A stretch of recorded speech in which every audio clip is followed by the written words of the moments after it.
Hello. അപ്പം ഇന്ന് നമുക്കൊരു സർക്കിട്ട് പോയി വന്നാലോ? എന്നത്തെ പോലെ കാറിലും ബൈക്കിലും ഒന്നും അല്ല ട്ടോ ഇന്ന് പോണത്. ഇന്ന് നമ്മൾ ഓട്ടോയിലാണ് പോണത്. ജിബ്രാൻ്റെ ഫസ്റ്റ് ഓട്ടോ ജേർണി ആയിരിക്കും ട്ടോ ഇത്. ആൾക്ക് നല്ല ഉറക്കം വരുന്നുണ്ട്. വലിയ മൂഡിലൊന്നും അല്ല ട്ടോ. പൊതുവെ എനിക്കിങ്ങനെ ഒറ്റയ്ക്ക് പർച്ചേസിങ്ങിന് പോണതൊന്നും വലിയ ഇഷ്ടമല്ല ട്ടോ. ഇഷ്ടമല്ല എന്നല്ല, എന്തോ ഒരു പേടി പോലെയാണ്. ഞാൻ സത്യം പറഞ്ഞാൽ തീരെ ബോൾഡ് അല്ലാത്ത ഒരാളാണ് ട്ടോ. എനിക്കെപ്പഴും എങ്ങട്ടേലും പോവാനോ അല്ലെങ്കിൽ ഒരു കടയിൽ പോവാനൊക്കെ എപ്പോഴും ഒരാൾ കൂടെ വേണം ട്ടോ. ചാർലി സിനിമയിലെ ടെസറിൻ്റെ പോലെ അറിയാത്ത നാട്ടിൽ അറിയാത്ത ആളുകളുടെ ഇടയിലൊക്കെ പോയിട്ട് ഒറ്റയ്ക്ക് പോയി താമസിക്കാനും ഒറ്റയ്ക്ക് പോയി ഓരോ സ്ഥലങ്ങൾ എക്സ്പ്ലോർ ചെയ്യാനൊക്കെ എനിക്ക് ഭയങ്കര ആഗ്രഹമാണ്. അത് എൻ്റെ ഒരു ഫാൻറ്റസിയാണ് കേട്ടോ.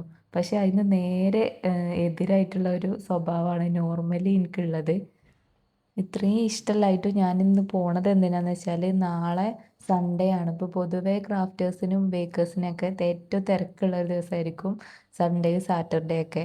സാധാരണ എല്ലാവർക്കും തിരക്കുള്ള ദിവസം തിങ്കൾ മുതൽ വെള്ളി വരെ ആയിരിക്കും. പക്ഷേ ക്രാഫ്റ്റേഴ്സിനും ബേക്കേഴ്സിനും ഇങ്ങനത്തെ അതേപോലെ ഇവൻറ്റ് മാനേജ്മെൻറ്റ് അങ്ങനത്തെ ടീമിനൊക്കെ ഏറ്റവും കൂടുതൽ തിരക്കുള്ള ദിവസം സാറ്റർഡേ സൺഡേ ആയിരിക്കും കേട്ടോ. അപ്പോൾ നാളെ കൊടുക്കാനുള്ള 4-5 വർക്കുകളുണ്ട്. അപ്പോൾ അതിന് വേണ്ടിയിട്ടുള്ള സാധനങ്ങൾ പർച്ചേസ് ചെയ്യാനും വേണ്ടിയിട്ടാണ് ഞാൻ പോണത്. ഇത് മുന്നേ പ്ലാൻ ചെയ്തത് തന്നെയായിരുന്നു. പക്ഷേ എൻ്റെ ഹസ്ബൻഡിന് പെട്ടെന്നൊരു ഫാമിലിയിൽ ഒരു ഹോസ്പിറ്റൽ കേസ് ഉണ്ടായതുകൊണ്ട് പെട്ടെന്ന് ആൾക്ക് കൂടെ പോകേണ്ടി വന്നു. അപ്പോൾ പിന്നെ ഞാൻ ഒറ്റയ്ക്കായി. അപ്പോൾ ഇന്ന് നമുക്ക് ആദ്യം പോകാനുള്ളത് ശോഭിക ടെക്സ്റ്റൈൽസിലേക്കാണ് കേട്ടോ. നിക്കാഹ് സർട്ടിഫിക്കറ്റിൻ്റെ കവർ പേജ് ചെയ്യാൻ വേണ്ടിയിട്ട് ഒരു ക്ലോത്ത് എടുക്കാനാണ് കേട്ടോ ഞാൻ അവിടെ ഫസ്റ്റ് കട്ട് ചെയ്ത് വെച്ച പീസുകൾ മാത്രമായിട്ടൊരു കൊട്ടയിലിട്ട് വെച്ചിട്ടുണ്ടാവും. അപ്പോൾ നമുക്ക് വേണ്ട തുണികൾ നമ്മൾ ആ ഒരു സ്പേസിൽ മാത്രം തിരഞ്ഞാൽ മതി. അപ്പോൾ അവിടെ ഇങ്ങനെ ചെറിയ ചെറിയ പീസാണ് ഈ നിക്കാഹ് സർട്ടിഫിക്കറ്റിനും അങ്ങനത്തെ സംഭവങ്ങൾക്കൊക്കെ നമുക്ക് വേണ്ടത്. 1/2 മീറ്ററും കൂടി വേണ്ടി വരില്ല. അപ്പോൾ നമ്മൾ ശരിക്കുള്ള തുണി വലിയ റോളിൽ നിന്ന് മുറിച്ചെടുക്കാകുമ്പോൾ നമുക്ക് വലിയ എമൗണ്ട് വരും. ഇതാവുമ്പോൾ പകുതിയിൽ കുറവൊക്കെ ഒരു മീറ്ററിൻ്റെ പകുതിയിൽ കുറവൊക്കെ പൈസ അതിന് ഈടാക്കുള്ളൂ. അപ്പോൾ ഞാൻ പൊതുവേ ഇങ്ങനെയാണ് കേട്ടോ ഇങ്ങനത്തെ ക്രാഫ്റ്റ് വർക്കിനൊക്കെ ഉള്ള തുണികളൊക്കെ വാങ്ങാറുള്ളത്. ഇനി നമ്മൾ നേരെ പോണത് ഒരു അക്രിലിക് കട്ടിങ് ഷോപ്പിലാണ് കേട്ടോ. ഇത് നിലമ്പൂർ ചന്തക്കുന്ന് ബംഗ്ലാവുകുന്ന് റോഡിൽ ആണ് കേട്ടോ ഈ ഒരു സ്ഥാപനം സ്ഥിതി ചെയ്യുന്നത്. ബിസ്മി പ്ലാസ്റ്റ് എന്നാണ് ഈ ഒരു കടൻ്റെ നെയിം വരുന്നത്. ഇവിടെ നമുക്ക് അക്രിലിക്കിൻ്റെ കട്ടിങ്ങും കാർവിങ്ങും ഒക്കെ ചെയ്ത് കൊടുക്കുന്നുണ്ട്. അപ്പോൾ ഇതിൻ്റെ എന്തെങ്കിലും ആവശ്യമുള്ള ആൾക്കാരാണെന്നുണ്ടെങ്കിൽ ഇവരെ നേരിട്ട് വന്ന് കോൺടാക്ട് ചെയ്താൽ മതി കേട്ടോ. പിന്നെ ഇവർക്ക് ഓൺലൈൻ ഡെലിവറി അവൈലബിൾ ആണോ എന്ന് എനിക്കറിയില്ല, ഞാനിതുവരെ ചോദിച്ചിട്ടില്ല. ഇവർ ഡിസൈൻ ചെയ്തും ഒക്കെ തരുന്നുണ്ട്. പക്ഷേ ഞാൻ വീട്ടിൽ നിന്ന് തന്നെ ഡിസൈൻ ചെയ്ത് അയച്ചു കൊടുത്തിട്ടുണ്ട്. അപ്പോൾ ഞാൻ വന്നപ്പോഴത്തേക്കും ഒരു കട്ട് ചെയ്ത് റെഡിയാക്കി വെച്ചിട്ടുണ്ടായിരുന്നു കേട്ടോ. പിന്നെ പേയ്മെൻറ്റ് ചെയ്ത് അത് കളക്ട് ചെയ്യാൻ മാത്രമേ ഉണ്ടായിരുന്നുള്ളൂ. അങ്ങനെ അതും കഴിഞ്ഞിട്ട് ഞാൻ പിന്നെ പോയത് ലേസർ പ്രിൻറ്റിൻ്റെ കടയിലേക്കാണ് കേട്ടോ. അവിടെയും ഇതേപോലെ തന്നെ ഡിസൈൻ ചെയ്ത് അയച്ചു കൊടുത്തിട്ടുണ്ടായിരുന്നു. പ്രിൻ്റണക്സ് എന്നാണ് കടേൻ്റെ പേര്. ചന്തക്കുന്ന് തന്നെയാണ്.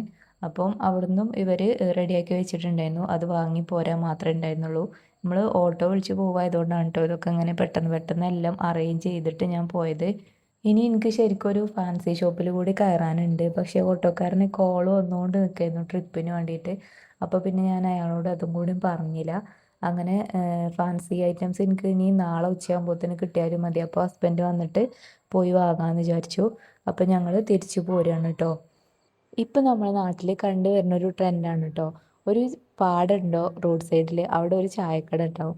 അങ്ങനെ ഞങ്ങൾ സാധാരണ പൊതുവെ ഇങ്ങനെ പോകുമ്പോഴൊക്കെ ചായ കുടിക്കണതാണ് കേട്ടോ. ഇന്നിപ്പോൾ ഒറ്റയ്ക്കായതുകൊണ്ട് ഒരു മൂഡില്ല. ഹസ്ബൻഡ് ഉണ്ടെങ്കിൽ എന്തായാലും ഒരു ചായ കുടിച്ചിട്ടുണ്ടാവും. പൊതുവേ നമ്മൾ ക്രാഫ്റ്റേഴ്സിനോട് ചിലരൊക്കെ ചോദിക്കുന്ന ചോദ്യമാണ്, കുറച്ച് ചോക്ലേറ്റും അല്ലെങ്കിൽ ഒരു ഡ്രസ്സോ അല്ലെങ്കിൽ ഒരു ഫോട്ടോ ഫ്രെയിമോ അങ്ങനെ കുറച്ച് സാധനങ്ങൾ ഒരു പെട്ടിയിലാക്കിയിട്ട് തരുന്നതിനാണോ നിങ്ങൾ ഇത്രയും എമൗണ്ട് വാങ്ങിക്കണമെന്ന് കേട്ടോ. പക്ഷേ ഈ ഒരു ചോദ്യത്തിന് എന്താണ് പ്രസക്തി എനിക്ക് മനസ്സിലാവണില്ല. കാരണം ഈ ഒരു സാധനങ്ങളൊന്നും നമ്മൾ വീട്ടിൽ നിന്ന് എടുത്ത് നമ്മൾ ചെയ്യണതല്ല.